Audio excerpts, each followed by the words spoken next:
Happy Pesach! I want to take this opportunity to thank all of my viewers who loyally watch my sermons every week. And you make my day every time I see the number of people who watch my videos. And I just want to thank you. And I hope you feel you're learning Torah from me, and that is my greatest reward.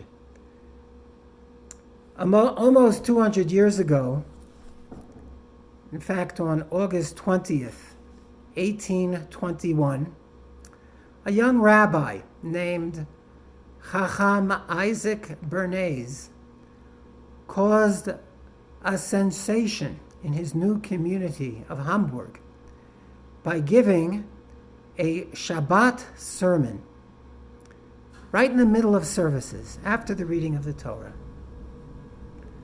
He started with Parshat Bereshit, and he actually continued this practice for every single Shabbat of the year, for his entire cadence as a rabbi. What is so unusual about this? The answer is that apparently, until that time in Ashkenazi communities, the rabbi would only give a sermon twice a year. Once on Shabbat Hagadol, the Shabbat preceding Pesach, and one between Rosh Hashanah and Yom Kippur, or the Shabbat Shuvah Drasha. The former was to inform the community of all the various details and the many practical Pesach preparations that everybody needed to know for the upcoming holiday. And the second was more of a homiletic nature, in order to inspire the Kehillah, leading up to the holy day of Yom Kippur. I mention this brief little historical note to let you know of the importance of the Shabbat Hagadol drasha, because once upon a time it was practically the only drasha. So please pay attention. As it happens, in most years, with the exception of leap years, our Parshat Tzav, always consistently precedes the holiday of Pesach. This is significant because although the Parsha itself deals mostly with the sacrifices, there is one aspect of one kind of sacrifice which has direct bearing on the laws of Pesach. Our Parsha tells us that the sin offering, or chatat, includes an unusual feature. The offering must be consumed by the Kohanim from the day it is prepared until the midnight following that day. At 1 minute past midnight, the sacrifice expires. Any leftover meat that was not consumed must be disposed of through burning. And all the utensils in which it was cooked, pots, pans, etc., essentially become treif. Sound familiar? This is what happens to our utensils before every Pesach. You see, throughout the year, we can consume as much chametz as we like. But as soon as that moment arrives on Passover Eve, the 4th hour, the last moment that you can consume chametz, then all the chametz that we own becomes treif. And not only can we not consume the chametz, all of the pots and pans that we cook our chametz on throughout the year now also need to be kosherized. Otherwise, they remain treif. Even the oven itself into which we place the food becomes treif. That would make for a very unhappy Pesach. So what are we to do? Well, I guess you could buy new pots and pans, but how are you going to buy a new oven every Pesach? That's not going to work. That's not a practical solution for most of us. So thankfully, in our Parsha, Leviticus chapter 6, verse 21, the Torah itself gives us guidance as to what exactly to do. So listen carefully. It states in our Parsha, Ukli cheres asher tevushal bo yishaver, ve'im bechli nechoshet bushala, umarak v'shutaf b'mayim. Translation. And any earthenware vessel, porcelain, china, in which this sin offering was boiled at midnight, must be destroyed. However, if it was boiled in a copper vessel, or iron, or steel, aluminum, that vessel shall be scoured in boiling water and rinsed with cold water. So copper vessels, at least, and that includes iron, steel, aluminum, can be made kosher as long as you scour, the technical term is purge, the utensils in boiling water.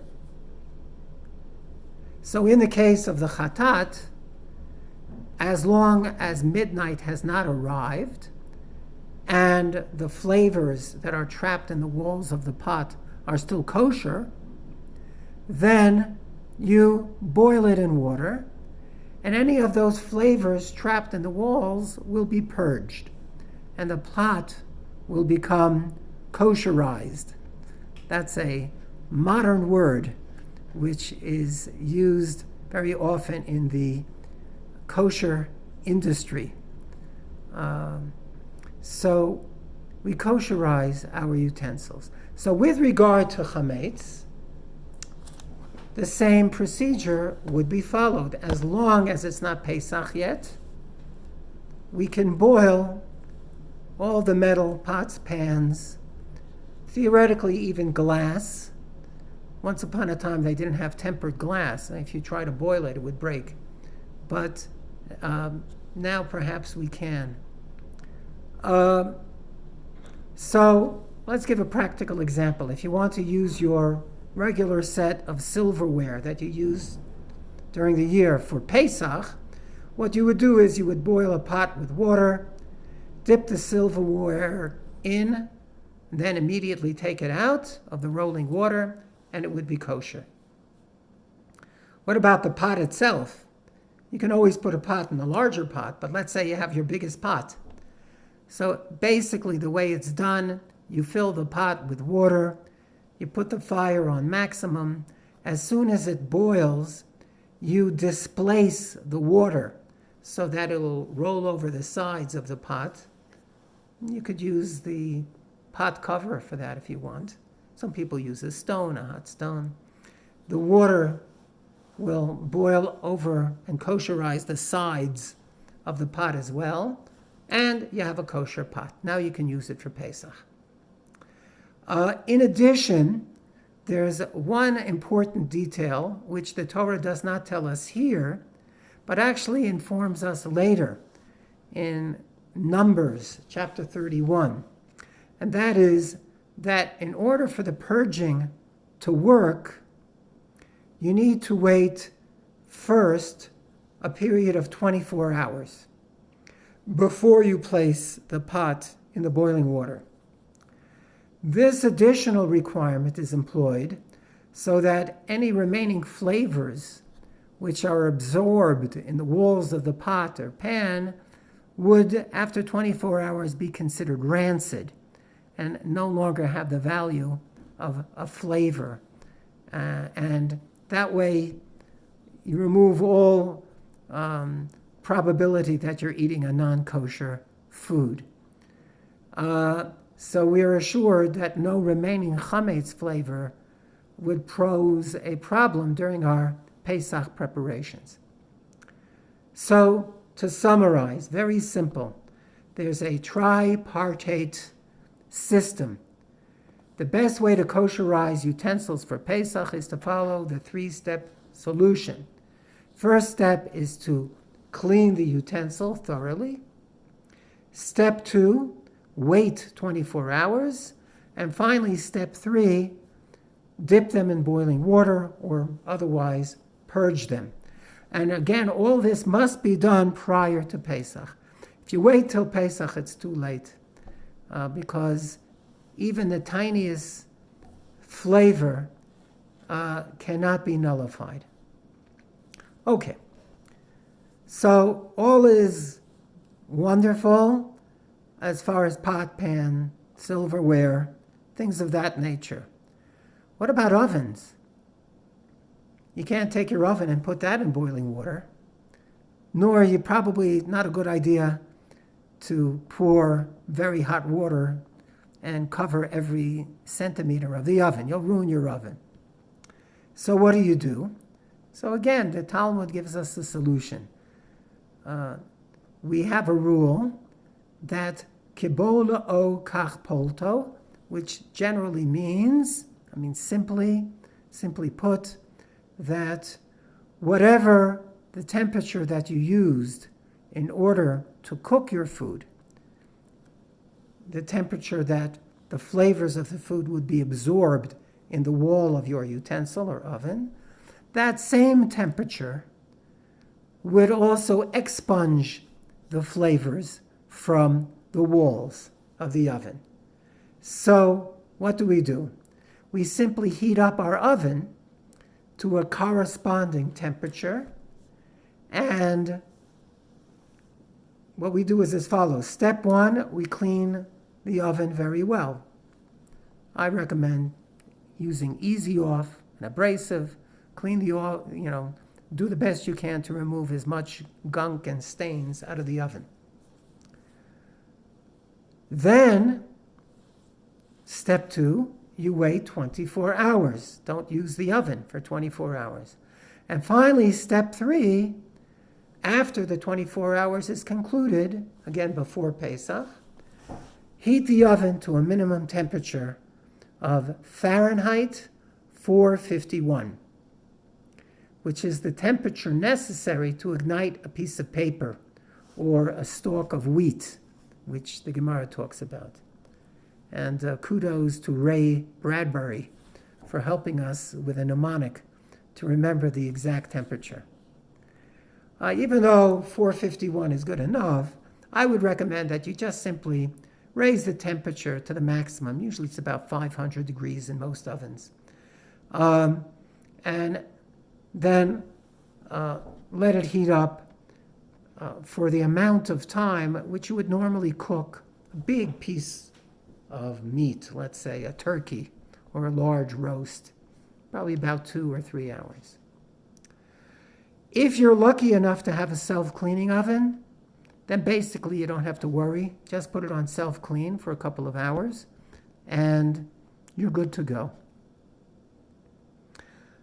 All right, that leaves microwave ovens. Also, very simple. You clean them out before Pesach. You clean the dish. You wait 24 hours. It's always important to wait that 24 hours. After the 24 hours, you take a glass of water or perhaps a styrofoam cup. Works pretty well. Fill it to the top with cold water, and then boil it out till there's a little water left. Doesn't take long. That would be sufficient to kosher a microwave oven. Finally, that leaves the elephant in the room. What about your dishes? The Torah says that they can't be koshered at all. And according to the plain sense of the text, you have to destroy them. However, no need for panic. That only applies to utensils which are used to cook the sin offering, which ultimately, sin offering is not exactly like chametz, because the sin offering, those pots and pans are non-kosher forever. They'll always remain treif. However, chametz is unique. Chametz becomes treif during Pesach, but as soon as Pesach is over, it becomes kosher again. So, therefore, not necessary to destroy your grandmother's china. Just put it away for Pesach, and after Pesach, you can take it out of the basement or wherever you put it and use it again. That's what most people do. But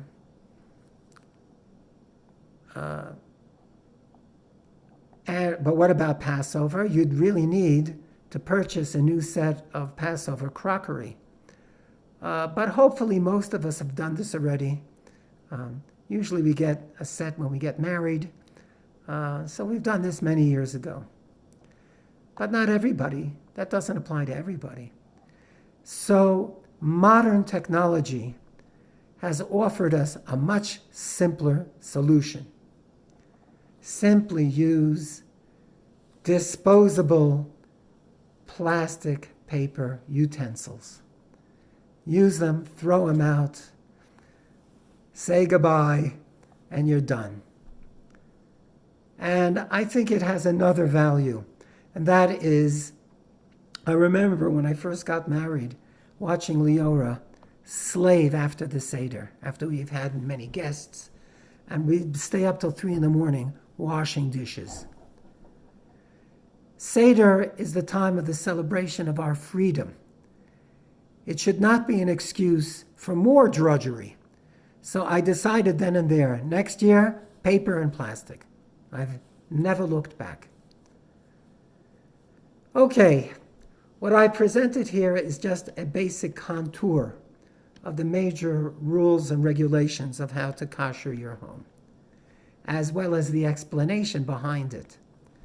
It's always more rational not to just tell a person, do this, do that, but to explain what it's all about, why you're doing it. Nevertheless, I'm sure you probably have many, many more questions. So I ask you, nay, I beg of you, if you need more information, you'd like to know more, don't hesitate to call me. My number is 617-899-9356, and I'm happy to answer your calls. All rabbis look forward to this wonderful time of year in order to help our fellow Jews observe Passover in the best possible way. And also, don't forget, if you haven't done so as yet, to sell your chametz, and just go on our website, follow the easy instructions, and do this before Friday morning. You'll be okay. All right. I want to wish everybody a happy Pesach, and we'll see you next time.